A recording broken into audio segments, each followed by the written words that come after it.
Hey guys, it's Dave from Search Hustle. Today we're going to be going over mobile navigation pop-up. That's a full screen mobile navigation window and how to create that in Elementor. To start out from the main dashboard of your WordPress website, if you have Elementor installed, we're going to be going down to the template section, and then within that menu, you're going to go to pop-ups. Now, I've already created one, but we're going to be starting one from scratch today to go through the entire process. So I'm going to click Add New, and we're going to call this Mobile Nav 2, and we're going to click Create Template. Now, as a default, it does create a template every time you create a new pop-up, so just be aware of that, but it is kind of a nice feature. Initially, when you get in there, you're going to see a lot of template options pre-made. These are for Elementor Pro, if you have that. For mobile navigation, I'm not even going to worry about using a pre-made template because, as you can see, most of these are for capturing an email, like a pop-up window after a user has visited your site for a while and you want an alert to pop up on screen. So I'm just going to X out of there.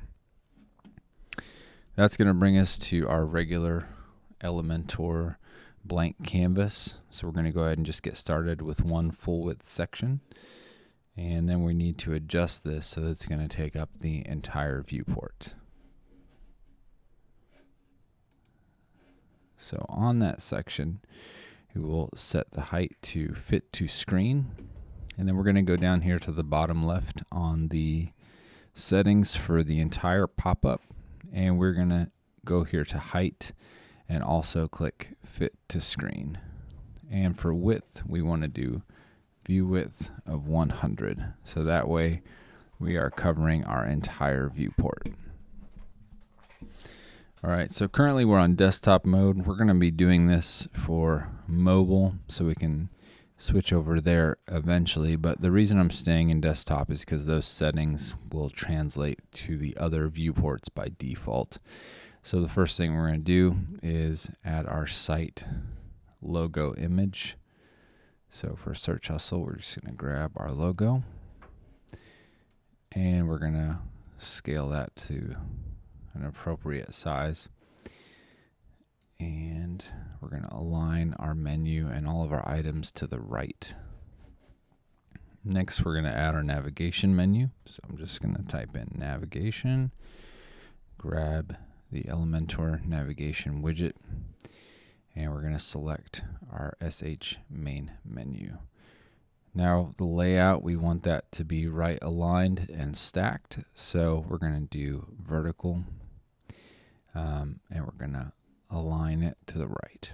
If you have a menu with nested sub items, you're going to want to select the drop down option, and that'll have a drop down arrow on your main menu items, and then the nested sub menu items will open below that when a user taps on that. The other thing I don't necessarily like as a default, which is this hover bar. As you can see, it goes across the full width. So you can either get rid of that completely, or we can just adjust that. Actually, that's the width. Let's see, down to 0, so it's not even there. Or if you do like it and you just want to adjust the width of it, you can do that as well. And that would be horizontal padding. Nope, that is not it either.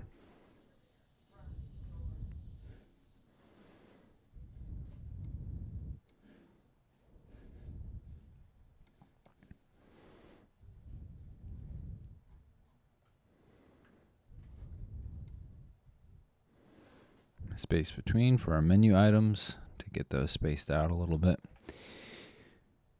And let's see if this will, nope. All right, and then typography, I'm just gonna go ahead and jump to that. For menu size, we're gonna, for this particular font, we're gonna stick around 18. I believe we were using, yeah, this guy. And it's also always good to have your brand guide ready or your cheat sheet if you know the colors of the website that you're working on, so you know exactly what colors you want your text to be and so forth.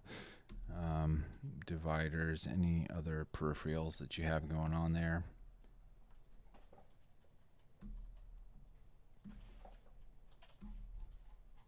Let's see, actually go with a different color.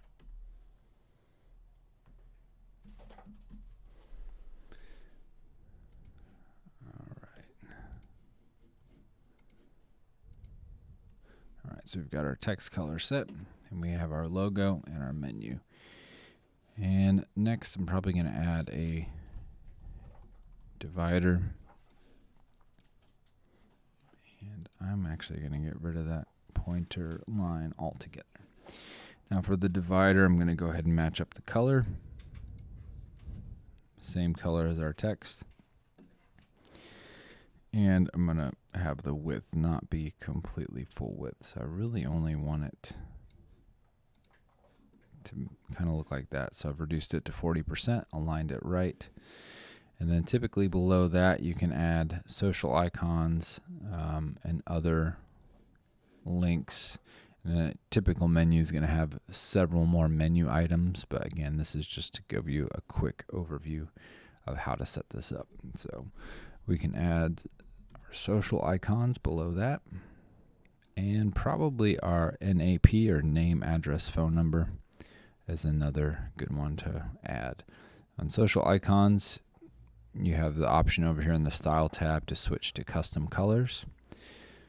The primary color, I usually remove that to completely transparent. And then I'll add, for the secondary color, whatever I want that to be. So it has this nice minimalistic look to those icons. Then you can adjust the size and padding on those icons as well. And then for our name, address, phone number, we're just going to add a text module and align that to the right as well. And I'm going to go over here and grab our address information.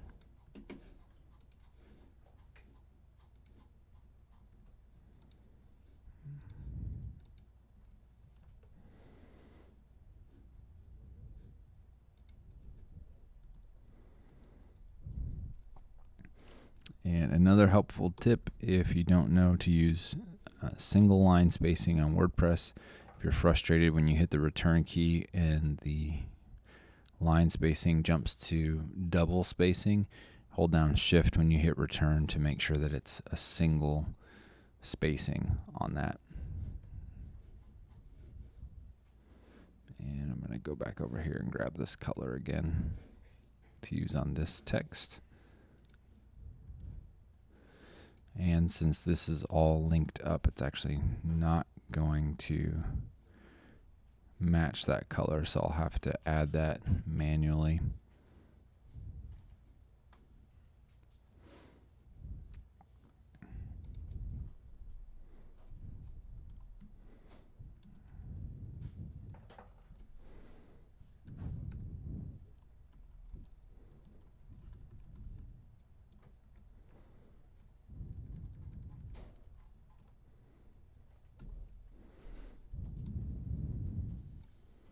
I'm just going to add that inline in our hyperlink there.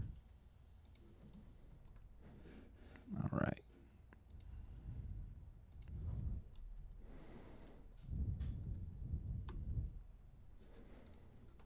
All right, so we've got our address and our phone number, and then we'll go ahead and add our name up here as well.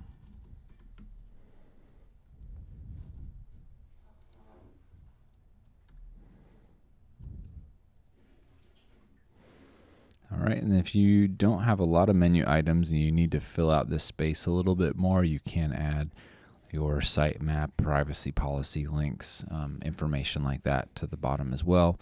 Or if there's a particular call to action that you want to add to that, you may consider adding a button so that it draws attention to it and people can just click on that.